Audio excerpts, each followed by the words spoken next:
world, hi YouTube, this is Sabrina in China. Welcome back to my channel. If you're new here, thank you for joining. Today I will be talking about a few massive culture shocks that I've experienced while living in China, which I've come to love. Before I start, if you haven't subscribed to my channel, go ahead and subscribe right now. Thank you so much. Hit that notification bell and share this video with your friends. It's going to be good.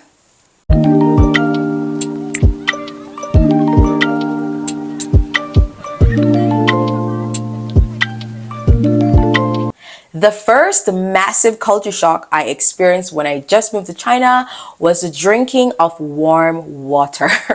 Oh my gosh, I couldn't understand it. And this one annoyed me at first when I just moved to China, because when I went to the restaurants and I asked for water, it would be warm water. At work, the water fountains, they were filled with warm water or boiled water. And this drove me crazy. I couldn't understand why are you drinking warm water? Even in the summer, some Chinese people, they still drink warm water. And I was like, oh, why? And over time, I started to accept it a little bit. And honestly, it did make my stomach feel better inside, but I didn't commit to drinking only warm water. It wasn't until I had some stomach problems and I went to the hospital and the doctor, he encouraged me to drink warm water. And I decided that, okay, for 1 month, I'm just going to drink warm water and see how I feel. And honestly, I felt better inside. I felt really better inside in my stomach. And I just like the way how I feel when I drink warm water inside. So now I am on board with drinking warm water. I can't tell you if there's a science behind drinking warm water or cold water, which is better. I don't know.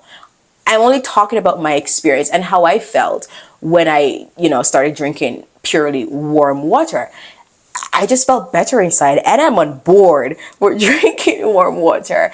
I have a kettle at home to boil water. I drink warm water before I go to bed. I drink warm water at school. I am completely on board with warm water. I even tried to start indoctrinate my friends to drink warm water. In the summertime though, I still boil the water, but I put some cold water on it to make it a little like room temperature, not too hot. You know what I mean? So, and also while eating, the way I feel while eating and drinking warm water, it's amazing. I like how I feel. Chinese people swear by warm water. And if you're sick, they will tell you, drink warm water. I have a question to the Chinese people who are watching this video that are outside of China. Are you still drinking warm water where you are? And are you passing this culture of drinking warm water to your children? Comment below and let me know.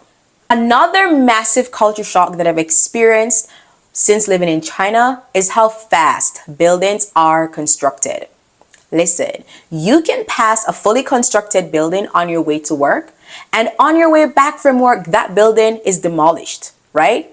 And 3 days later, a fully new constructed building is in its place.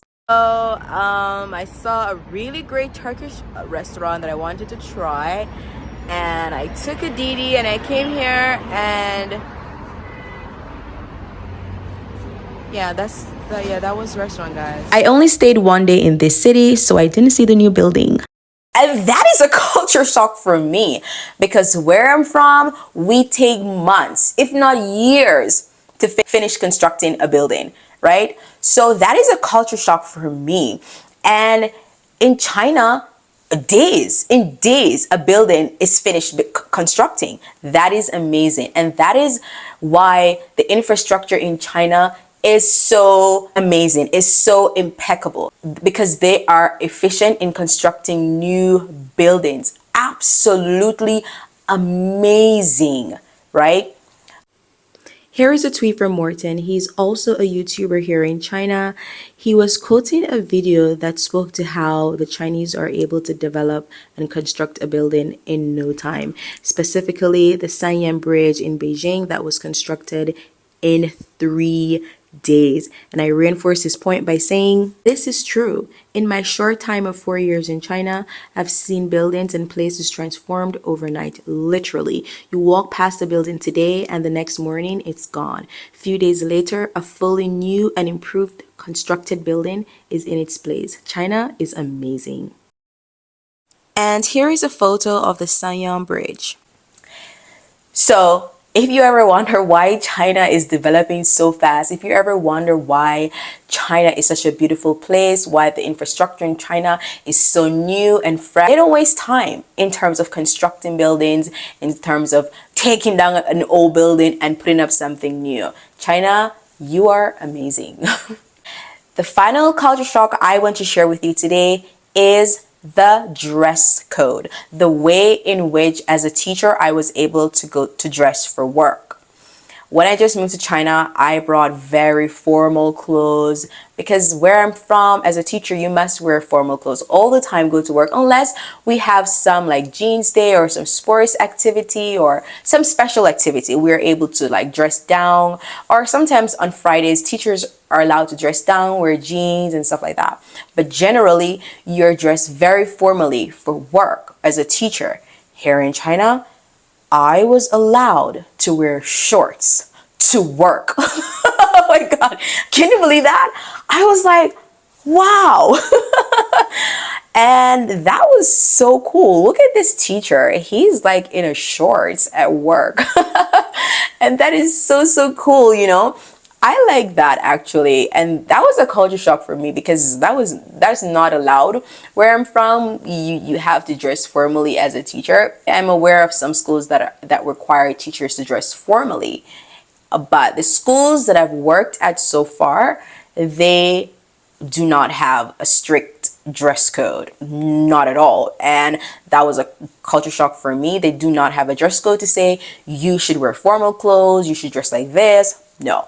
I am allowed to wear shorts. I'm allowed to wear jeans and sneakers. I'm allowed to wear whatever I want as long as it's appropriate. You know what I mean?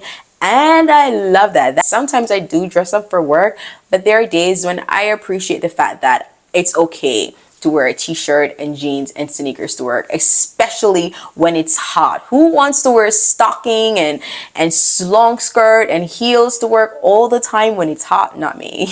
You know, I don't want to do that. So I love how we are able to dress relaxed here in China. As a teacher, I appreciate that. That is it for my video today, guys. Again, if you haven't subscribed to my channel, go ahead and subscribe. Thank you for spending your time with me. I appreciate it so much. This is Sabrina in China. Until next time, bye.